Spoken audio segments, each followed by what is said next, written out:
नमस्कार, आप देखना शुरू कर चुके हैं स्वदेश विशेष। मैं हूं आपके साथ Prashant Pandey. Justice delayed is justice denied. ये बात हम में से ज्यादातर लोगों ने जरूर सुनी है।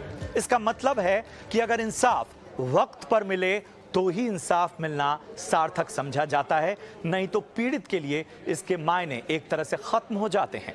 भारत जैसे देश में तो ये बात सटीक बैठती है।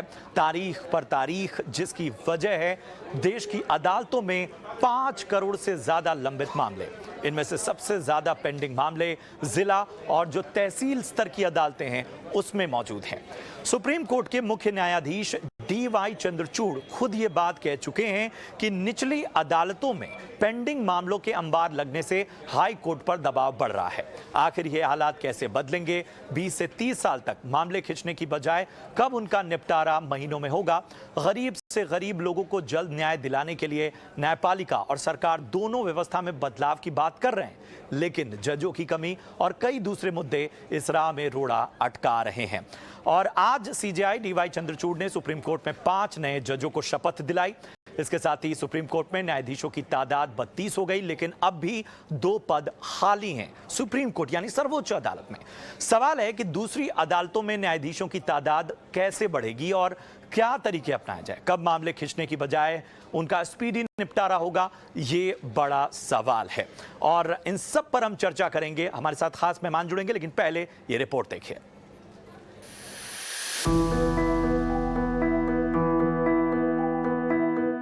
तारीख पर तारीख, तारीख पर तारीख, ये डायलॉग भले फिल्मी हो, लेकिन भारत की न्याय व्यवस्था की जमीनी हकीकत को बयां करने के लिए ये लाइन बिल्कुल सही है।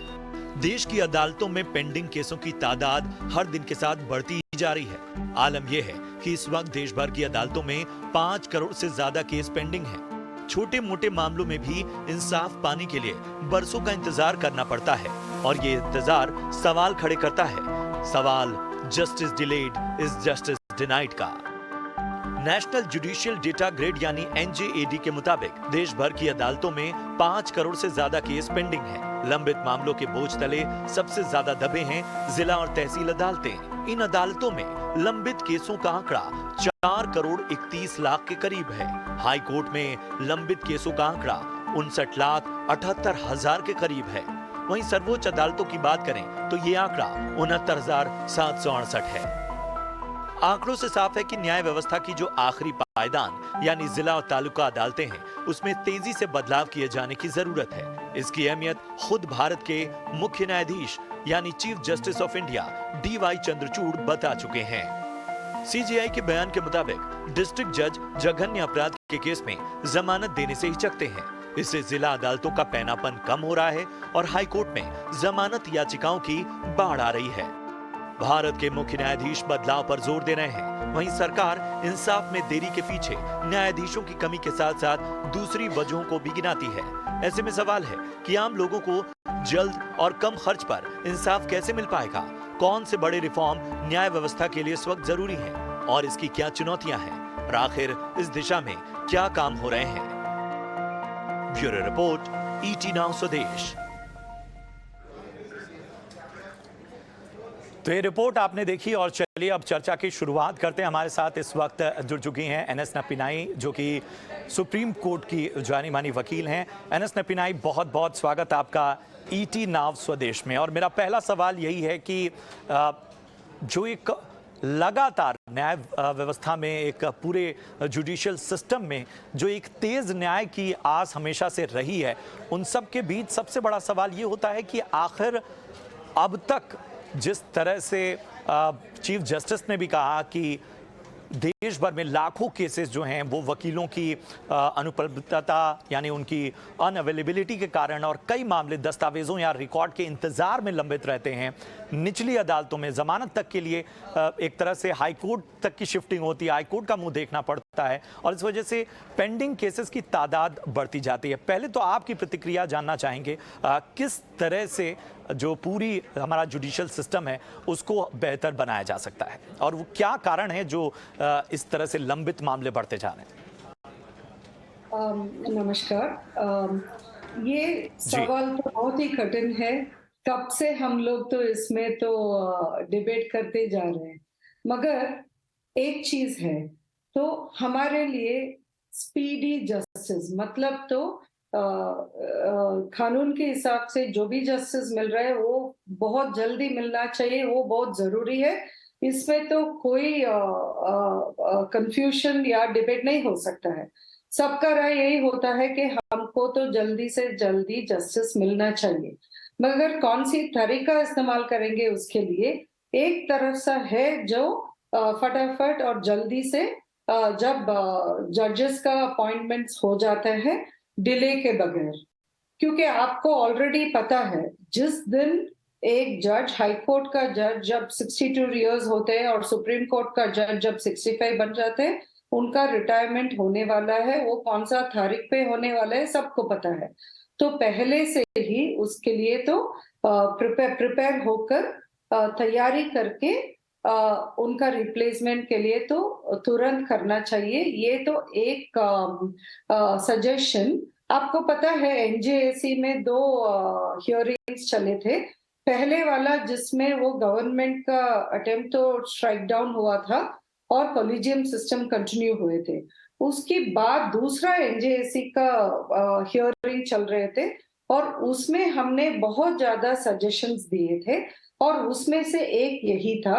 और दूसरा जो जल्दी से जल्दी जो खाली हो रहा है जजेस का अपॉइंटमेंट्स के लिए, उसमें जल्दी से जल्दी अपॉइंटमेंट करने के लिए पहले से ही एक वकीलों का या जजेस का नाम का बैंक, मतलब जो तैयार है जजशिप लेने के लिए बार से, या जो बेंच में ऑलरेडी है लोअर कोर्ट में है जो तैयार है और जो रेडी है उनको प्रमोशन देने में, ये सब तो हम पहले से ये तैयार रखेंगे। तो जिस दिन एक जज रिटायर हो रहा है वही दिन अपॉइंटमेंट भी हो सकता है। प्रोसीजर्स तो 6 महीने से 1 साल तक जाते हैं। वो प्रोसीजर्स हम पहले ही तैयार करके रख सकते हैं, उसमें ये अपॉइंटमेंट्स का डिले तो निकाल सकते हैं। ये भी एक तरीका ऑलरेडी ये एनजेएसी 2 में दिए हुए हैं।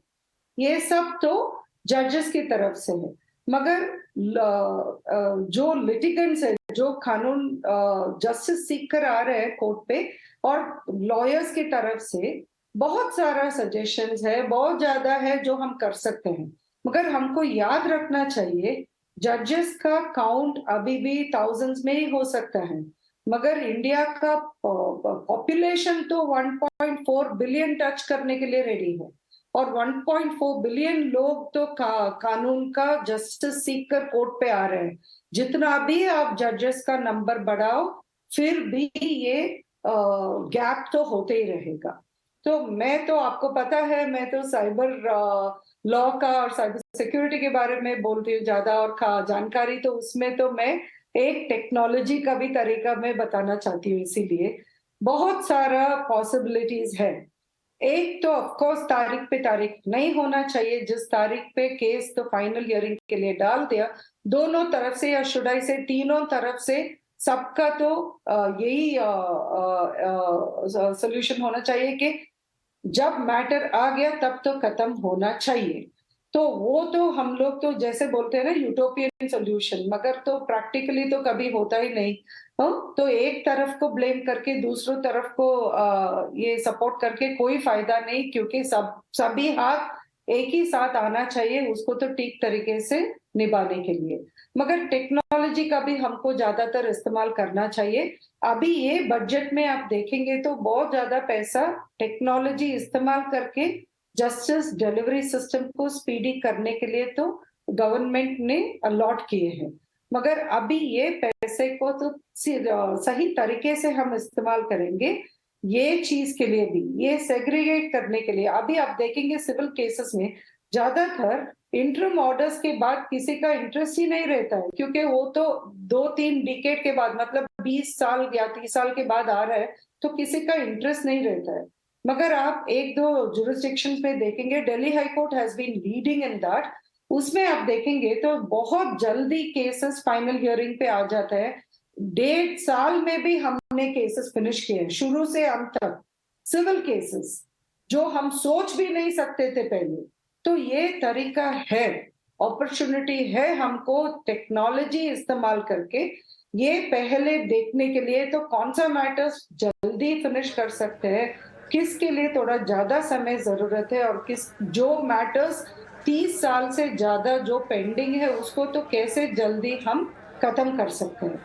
जब आर्टिफिशियल इंटेलिजेंस हम जस्टिस सिस्टम में इस्तेमाल करने के लिए सोच रहे बिल्कुल। हैं, ये प्रोसेसेस के लिए ही ज्यादातर एआई तो हम इस्तेमाल ठीक है, कर सकते ठीक है। बहुत सारे सुझाव आपने दिए और वाकई इस पर गौर करने की आवश्यकता है। और मेरे ख्याल से ये जो चर्चा है ये पूरी जो जुडिशियल कम्युनिटी है उनमें होती होगी और इस रिफॉर्म्स के बारे में जो है वो लगातार बात हो रही है। इस बीच हमारे साथ एक बेहद खास मेहमान जुड़ गए हैं, परिचय आपका करा दूं। हमारे साथ honourable justice doctor DP Chaudhary साहब जुड़ चुके हैं, जो कि प्रेसिडेंट हैं Orissa state consumer dispute redressal commission, Cuttack government of Orissa में। बहुत बहुत स्वागत डॉक्टर चौधरी। और जिस तरह की चर्चा है बड़ी बड़ी ज़रूरी हो गई है और इस पूरी चर्चा में सवाल यही है कि ये जो समय लग रहा है, ये जो खर्चा हो रहा है, और इन सब के बीच में डॉक्टर चंद्रचूड़ ने जो बात कही कि साहब जो ये लोअर कोर्ट्स हैं वो भी जमानत जैसी चीज़ों के लिए भी वो हाई कोर्ट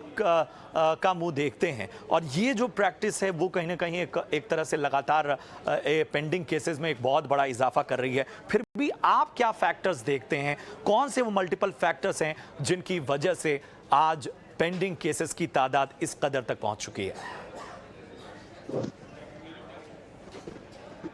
हेलो हेलो जी डॉक्टर चौधरी, आप तक हेलो। आवाज पहुंच रही है मेरी? हेलो जी जी, हेलो। आप तक आवाज पहुंच रही है मेरी? हाँ जी, ऐसे जी। है कि good afternoon to all of you. Thank actually you, जो बेल के बारे में आप बोल रहे हैं, ऐसे है कि honourable chief justice of India justice Chandrachud has already given details about that.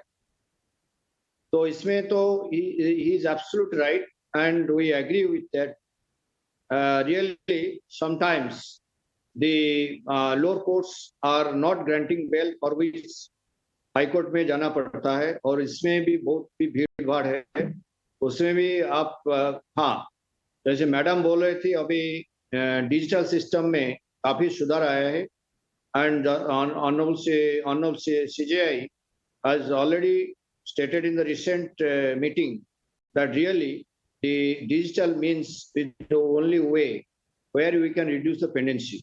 तो बेल मैटर पर्टिकुलरली यहाँ तो हो सकता है कि हमने बेल मैटर में थोड़ा सा अगर जजेस जो फर्स्ट इंस्टेंस में हैं वो अगर काफी माइनर ऑफेंस को बेल आउट कर देंगे तो फिर तो इतना भीड़ भाड़ नहीं होगा।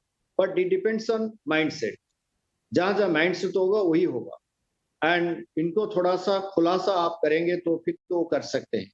कभी कभी इनका दिमाग में है कि अगर मैं बेल दे दूं तो फिर मेरा कोई कुछ प्रॉब्लम हो सकता है मेरा पर्सनल मैटर में, that means personally somebody may keep comments or something. That thing should go away from mind. You see, the consistency is the hallmark of justice. So if somebody will maintain consistency and also will do the duty without fear and favor, definitely it will go a long way. So फिर भी we very much agree with the view taken by the Honorable CJI, and that to say really कुछ ना कुछ होता है चाहते हैं disposal करने के लिए हाई कोर्ट में, ऐसे है कि हाई कोर्ट में जितने भी करते हैं फिर सुप्रीम कोर्ट चल जाते हैं। तो जो भी हो, this is a matter of concern, everybody should think about this, at least the mindset, whatever insight it should come out, so that they should take magnetic view. Second thing, that digital means disposal, as just mentioned by Madam, is a quite good step actually taken by the Honorable Supreme Court of India, and it is going ahead. We think that even if we go for the recent e-courts project and other projects, definitely it is a glowing step, at least for every, particularly in Odisha High Court, has gone very ahead and also has shown the excellency in the entire country for at least the all these litigants will be get the justice at doorstep. And also similarly, in our being a consumer commission, I am just mentioning you in this stage that यहाँ पे भी हमने digital means में case का dispose करते हैं और यहाँ पे पेंडेंसी ज्यादा नहीं, तारीख पे तारीख नहीं आते. So whatever may be, but the everything depends on the commitment to by the judiciary and also commitment of the people to cooperate each other so that pendency can be reduced. बिल्कुल sir, बहुत बहुत अहम बात आपने कही और बहुत ही जो कहते हैं पिन पॉइंट आपने बताया कि आखिर कहां पर रिफॉर्म की आवश्यकता है और बड़े रिफॉर्म क्या करने हैं, उस पर भी मैं आगे चर्चा करूंगा. इस बीच एक और बेहद खास मेहमान हमारे साथ जुड़ चुके हैं शशांक देव सुधी साहब, जो कि वकील हैं और एक्टिविस्ट हैं सुप्रीम कोर्ट के. शशांक जी, बहुत बहुत स्वागत है आपका. मैं ज़रा एक आम व्यक्ति जो कि अपना एक लीगल बैटल लड़ता है, अपनी जो एक न्यायिक लड़ाई लड़ता है, उसके हक से आपसे राय जानना चाहूँगा कि हम समय की तो बात करते ही हैं और एक लीगल जो प्रोसेस होता है उसमें व्यक्ति कहीं ना कहीं एक तरह से पिसा रहता है. उसके अलावा एक खर्चा बहुत बड़ा फैक्टर है.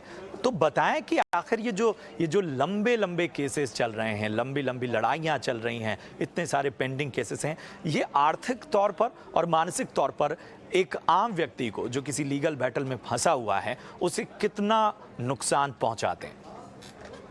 देखिए, अगर मुझसे पूछा जाए तो मैं कहना चाहूँगा कि आम व्यक्ति के लिए न्यायिक व्यवस्था बना ही नहीं है. आम व्यक्ति केवल कोर्ट में तो जाता है, लेकिन जब उसको न्याय मिलेगा उसका कोई भरोसा नहीं है. इसका सबसे प्रमुख कारण यह है कि हमारे देश में जो न्यायिक व्यवस्था है वो बहुत लोगों के एक्सेस में नहीं है. लोगों को पता ही नहीं है कि न्याय कहाँ मिलता है, कैसे मिलता है, क्योंकि वो न पढ़े लिखे होते हैं, न उनके पास आर्थिक समृद्धि होती है जो चीज को समझे. जब कोर्ट में किसी भी तरह से पहुंच भी जाते हैं तो इतना डेट लगता है, कभी रिप्लाई के लिए फाइल होता है, कभी स्टेट उसके ऊपर जो है वो फाइल का समय मांग लेता है. तब तक उस व्यक्ति के अंदर जो लड़ने की क्षमता होती है वो खत्म हो जाती है.